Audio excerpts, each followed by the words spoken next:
Hello, I'm Dr. Anthony Basil, and this is my module induction for the modules that you'll be taking with me. You can find my contact details here as anthony.basil@winchester.ac.uk. Please be sure to put your name in module code in the subject and also attachments for emails. The people in the well-being team wanted me to share this with you, so please stop the video and scan the QR code in order to be able to help them with their survey and share their different resources. The purpose of this video is to talk a little bit about the class structure and the ethos of the modules that you'll be taking with me. First of all, communication. We want you to stay in touch with us on a regular basis. The email protocols that I just mentioned are very important. Please put your name in the subject area and module code for any emails that you contact me with. And use just your university email accounts, not your personal ones. This goes with attachments as well. Put your name in the file name for the attachment.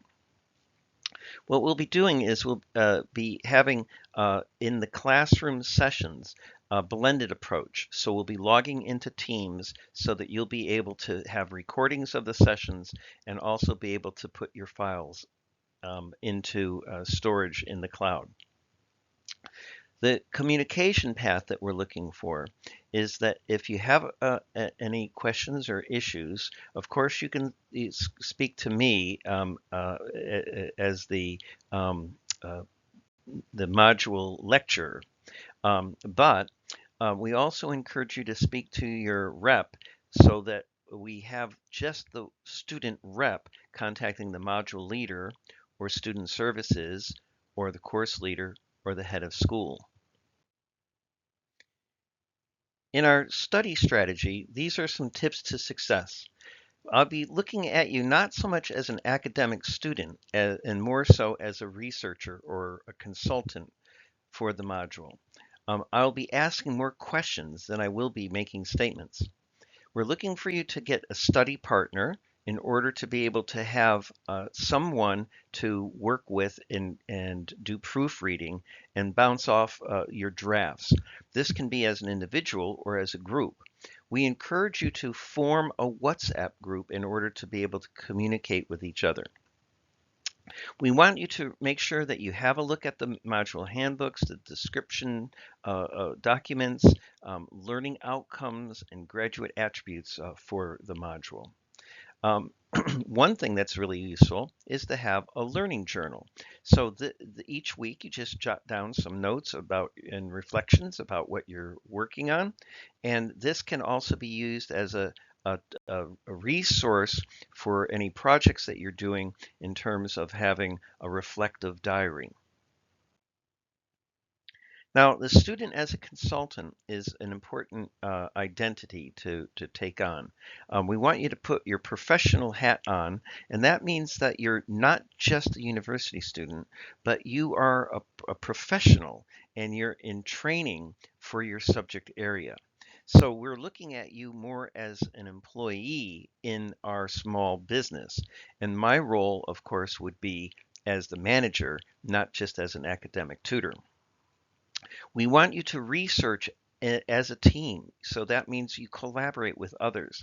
This isn't plagiarism as long as you reference. So if someone discovers a resource, share it with the group. If you're working on a diagram, for example, a mind map of what you're working on for that particular topic, that's great to share. Just reference where you got it from.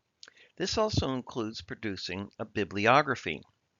We want you to catalog all of the journals, books, and literature that you're reading, but also make sure that you get the websites as well.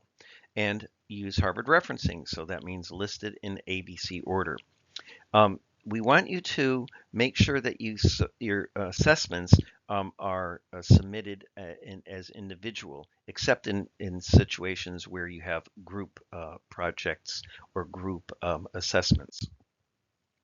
So learning resources, each week we'll try to record what happens in the session, and that means that you'll be able to use that to review. We'll also have the transcript available from that.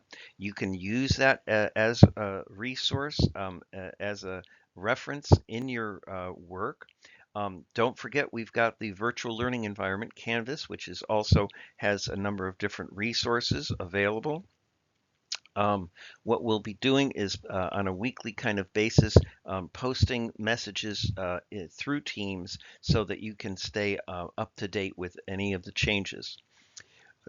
In some of the modules, you'll have an opportunity to have a template that will guide you through the assessment. So you won't start with a blank sheet, you'll have the headings and the structure that we're looking for.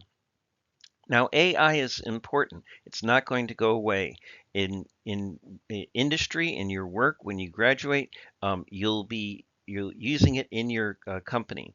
We want you to make sure, however, that you're working with Copilot when you're doing your assessment work, because this is within the university firewall.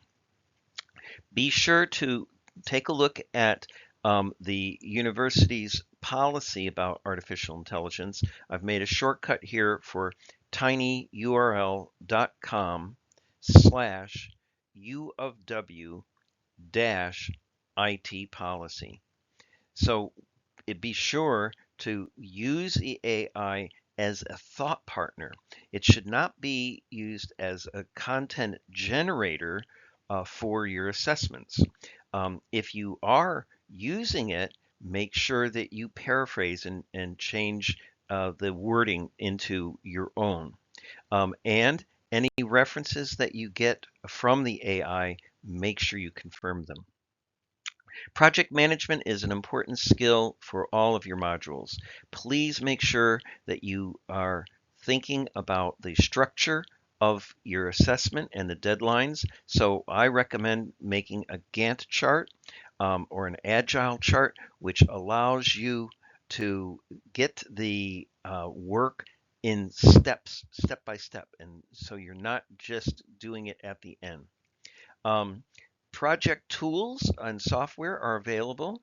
One website is really good is projectmanagement.com. You can get a free account there. And then also we've got the list of the Microsoft resources available for you as well. So just about finished here, and one of the things that we want you to be aware of is that we want you to grow to be an independent, autonomous learner. This means that you're working in the classroom on the various assessments that you're doing, but you're also working independently. So for each 10 credits that your module is, we're looking for 100 study hours over the semester. Proofreading the work with the study partner to focus on meeting the learning outcomes is essential. So what we recommend is that you get the learning outcomes and then you do a self-assessment review and identify any gaps, any learning outcomes that have not been achieved. So let's stay in touch on a regular basis. My name is Dr. Anthony Basil. My contact information is there, and please keep in touch on a regular basis. Thank you.